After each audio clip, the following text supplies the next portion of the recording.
오늘도 6월 8일 새날을 주신 하나님께 감사드립니다. 베드로 전서는 우리 성도들에게 많은 유익을 주는 책입니다. 어떤 면에서 그렇은가? 베드로 전서는 성도에게 고난과 시험이 왔을 때 과연 그 고난을 어떻게 봐야 하는가? 그 고난을 어떻게 이해해야 하는가? 여기에 대한 영적인 지식을 주는 책입니다. 그래서 성도들에게 유익합니다.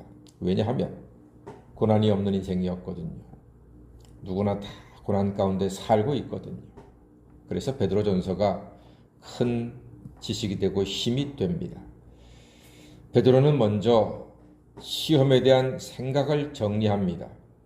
12절 말씀 보니까 너희를 연단하려고 오는 불시험을 이상한 일 당하는 것 같이 이상히 여기지 말고 그랬습니다.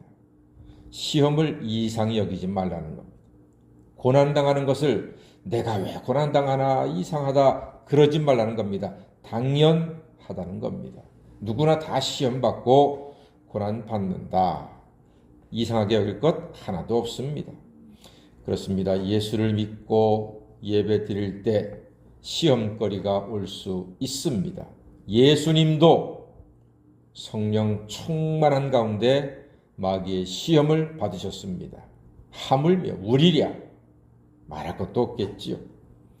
그럼 고난과 시험을 당했을 때 우리가 어떻게 해야 합니까? 13절 말씀 한번 읽어볼까요? 다 같이 보겠습니다. 시작.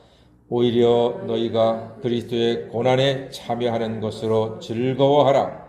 이는 그의 영광을 나타내실 때에 너희로 즐거워하고 기뻐하게 하려 함이라. 아멘. 그리스도의 고난에 참여하는 것으로 즐거워하라고 했습니다. 왜요?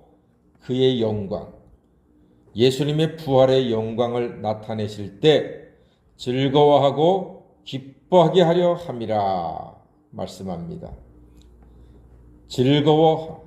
즐거워하라. 그리스도의 고난에 참여하는 것으로 즐거워하라. 이런 말 들어보셨죠? 피할 수 없다면 즐겨라 그럽니다. 즐기는 사람을 이길 수는 없답니다. 피할 수 없으면 즐겨야 합니다. 고난을 피할 수 없습니다. 어떻게 고난을 피합니까? 그렇다면 즐겨야죠. 그런데 우리가 어떻게 즐거워할 수 있습니까? 고난은 누구도 피할 수 없는데 그렇다면 즐겨야 하는데 이게 쉬운 문제는 아닙니다. 당장에 아프고 힘들고 괴로운데 뭘 어떻게 즐깁니까? 여러분, 예수 믿는 길은요 넓은 문이 아닙니다. 좁은 문으로 들어가야 됩니다. 길이 험하고 좁습니다. 그러나 그 길은 생명으로 인도한다고 예수님 말씀하셨습니다. 우리가 때로는 그리스도의 이름으로 치욕을 당할 수도 있습니다. 고난을 당할 수도 있습니다. 14절 말씀이 그렇지 않습니까? 너희가 그리스도의 이름으로 치욕을 당하면 복이 있는 자로다. 영광의 영 곧 하나님의 영이 너희 위에 계신다고 했습니다. 이것은 복 있는 것입니다. 왜냐하면 하나님의 영이 함께 하시기 때문입니다. 하나님은 우리가 고난받을 때 홀로 놔두시지 않습니다. 성령으로 함께 하셔서 위로와 힘을 주고 계십니다. 만약 여러분이 고난 중에 계십니까? 그렇다면 성령이 더욱 강하게 나와 함께 하시는 별의 순간을 지나고 있음을 기억하시기를 바랍니다. 하나님께서는 결코 우리의 고난 중 우리를 홀로 버려두지 않으십니다.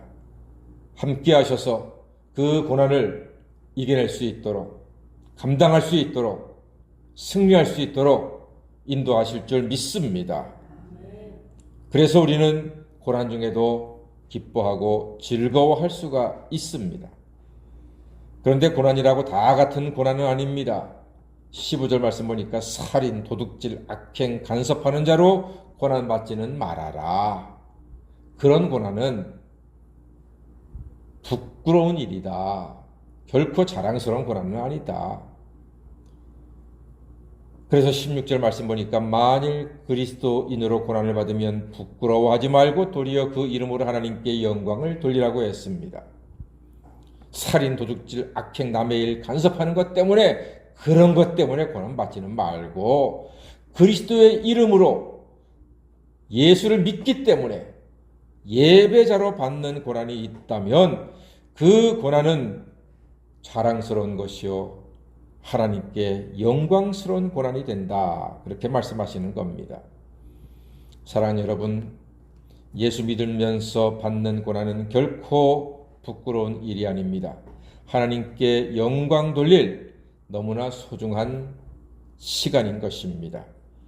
고난 중에 어떻게 하나님께 영광을 돌릴 수가 있습니까? 19절 말씀 한번 읽어볼까요? 19절입니다. 시작. 그러므로 하나님의 뜻대로 고난을 받는 자들은 또한 선을 행하는 가운데에 그 영혼을 미쁘신 창조주께 의탁할지어다. 아멘.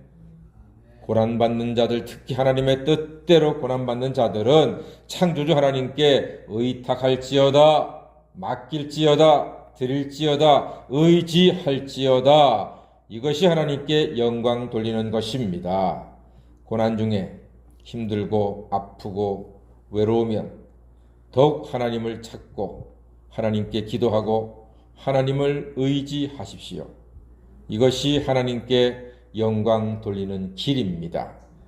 누구든지 고난 중일지라도 하나님도 사람도 세상도 직장도 원망하지 말고 또한 사람도 의지하지 말고 세상도 의지하지 말고 물질도 의지하지 말고 오직 하나님을 찾고 하나님께 기도하고 하나님을 의지하여 하나님께 영광을 돌리는 성도가 되시기를 바랍니다.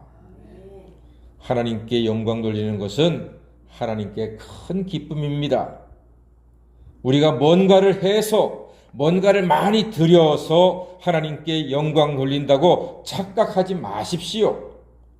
고난 중에도 우리의 영혼과 우리의 인생과 우리의 마음을 하나님께 의탁하면, 하나님께 맡기면, 하나님을 의지하면 하나님께 영광을 돌릴 수가 있습니다. 그러므로 누구나 당할 수 있는 고난 가운데 오늘 말씀처럼 하나님을 의지하고 내 삶을, 내 영혼을 의탁함으로써 하나님께 영광 돌리고 고난 중에도 능히 즐거워하는 하나님의 사람 다 되시기를 주의 이름으로 간절히 축원합니다. 아멘. 기도하겠습니다.